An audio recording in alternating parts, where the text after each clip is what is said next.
Oriente Próximo vuelve a asomarse al abismo. Y esta vez no hablamos de una escaramuza, ni siquiera de un intercambio limitado de misiles, no es un pulso directo entre potencias. Hablamos de algo mucho más serio. Hablamos de un ataque directo contra Irán, de la muerte de su líder supremo, de Ali Khamenei, y de la posibilidad real de que el conflicto se convierta en una guerra regional de consecuencias imprevisibles. La pregunta no es solo qué es lo que ha pasado, la pregunta es qué mundo va a quedar después de lo que ha pasado.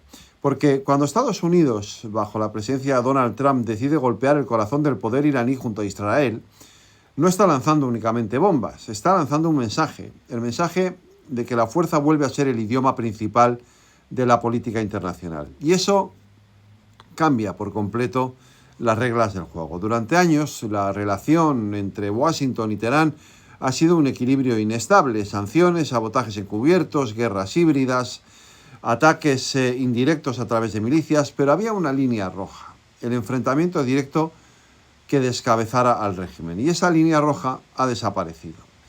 La eliminación de Khamenei no es una operación quirúrgica más, esto no es lo de Maduro. Es un terremoto institucional en un país que no es Libia, que no es Irak y que no es Afganistán. Irán es una potencia regional de nada menos que 90 millones de habitantes, con redes de influencia en el Líbano, en Siria, en Irak y en Yemen, con capacidad misilística y con una clara ambición nuclear y con una estructura ideológica profundamente enraizada desde la revolución de 1979. Quien crea que descabezar a Irán equivale automáticamente a democratizarlo no ha aprendido nada de las dos últimas décadas. Tras la muerte de Khamenei, el régimen ha activado mecanismos internos de sucesión. Eso indica algo importante, y es que el sistema estaba preparado para este escenario.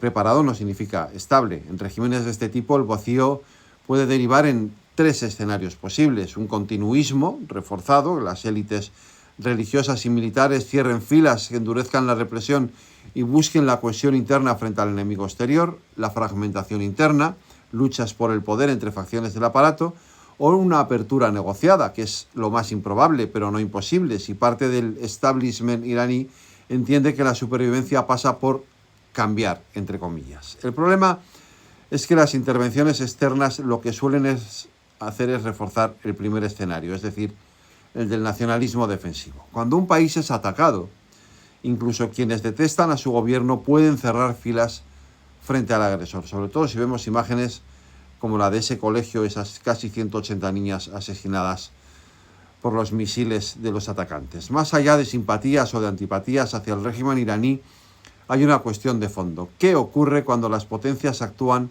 sin un marco claro de legalidad internacional? Si normalizamos que eliminar a un jefe de Estado o a un líder supremo es una herramienta legítima de política exterior, abrimos una puerta peligrosa, porque entonces la pregunta es inevitable. ¿Quién decide qué régimen merece ser derrocado por la fuerza? ¿Quién establece el criterio?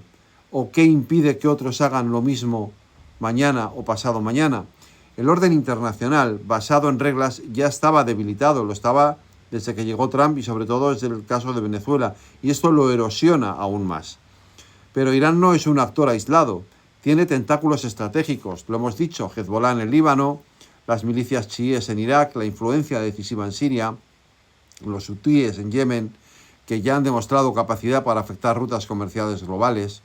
Si la respuesta iraní, directa o indirecta, se intensifica, el conflicto puede expandirse rápidamente y entonces entramos en un terreno desconocido. La interrupción del tráfico marítimo en el Golfo, que ya ha ocurrido, el impacto en el precio del petróleo y se ha disparado, la desestabilización de los aliados occidentales en la región está ocurriendo y una escalada que obligue a otras potencias a posicionarse le está pasando a Europa. Porque no olvidemos algo esencial, Rusia y China observan. Irán estaba en el umbral nuclear, no necesariamente con una bomba operativa, sabemos que no la tiene, creemos que no la tiene, pero sí con capacidad técnica avanzada. Un ataque externo puede tener un efecto paradójico, que sea acelerar la decisión política de cruzar definitivamente esa línea. Si el mensaje que recibe Teherán es que la disuasión convencional no basta para garantizar su supervivencia, la tentación nuclear puede aumentar y entonces el escenario sí que cambia radicalmente. La gran incógnita es si esta ofensiva responde a una estrategia estructurada o a una lógica de acción-reacción. La historia reciente demuestra que iniciar conflictos es fácil, lo difícil es cerrarlos. En Irak, en 2003, se planteó como una intervención rápida que transformaría Oriente Próximo. ¿Cuál fue el resultado? Una década de inestabilidad que fortaleció precisamente a Irán en la región. Afganistán terminó como empezó, pero con miles de vidas y billones de dólares por el camino. ¿Estamos ante un cálculo medido o realmente es un experimento geopolítico de Donald Trump? Y mientras tanto, Europa, ¿qué hace? Observar, declara, pide contención, llama a la diplomacia, pero no decide. La Unión Europea vuelve a demostrar su debilidad como actor geopolítico autónomo. Su dependencia energética, su fragmentación política y su subordinación estratégica limitan su margen de acción. En un conflicto que afecta directamente a nuestros intereses económicos y de seguridad, Europa vuelve a hacer lo de siempre, espectadora. En ese contexto de escalada bélica, España ha optado por marcar un perfil propio. Pedro Sánchez ha rechazado prestar ayuda y prestar apoyo militar a la operación contra Irán y no ha autorizado el uso de las bases de Estados Unidos en España con ese fin. El ministro de Asuntos Exteriores ha afirmado que cualquier acción debe estar amparada por el derecho internacional y por un marco multilateral.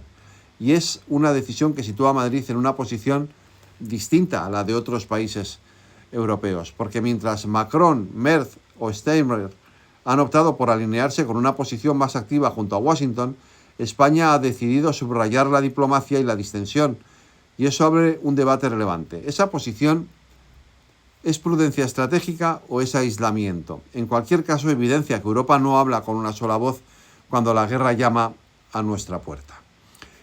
En cualquier caso, si el conflicto se alarga y se extiende al resto de la zona, es difícil que España pueda mantener esa loable posición de neutralidad, sobre todo si la reacción iraní implica el ataque a algún otro miembro de la OTAN y eso obliga a activar el Tratado de la Alianza Atlántica. En todo esto hay un elemento que suele quedar relegado, que son los ciudadanos iraníes. Una sociedad joven, urbana en buena parte, con pulsiones reformistas evidentes en los últimos años. Si el conflicto escala, serán ellos quienes paguen el precio. Más represión, más aislamiento, más sanciones y, sobre todo, más pobreza. Estamos ante una encrucijada. Yo me atrevería a plantear 3 escenarios. El de un escenario de represalias limitadas, mensajes cruzados y la vuelta a una tensión controlada. Un segundo escenario de escalada regional con participación indirecta de múltiples actores. Y un tercer escenario que yo llamaría de error de cálculo, que desencadena algo mucho mayor. Yo espero no equivocarme, pero la historia nos enseña que muchas guerras amplias comenzaron por decisiones que parecían tácticas.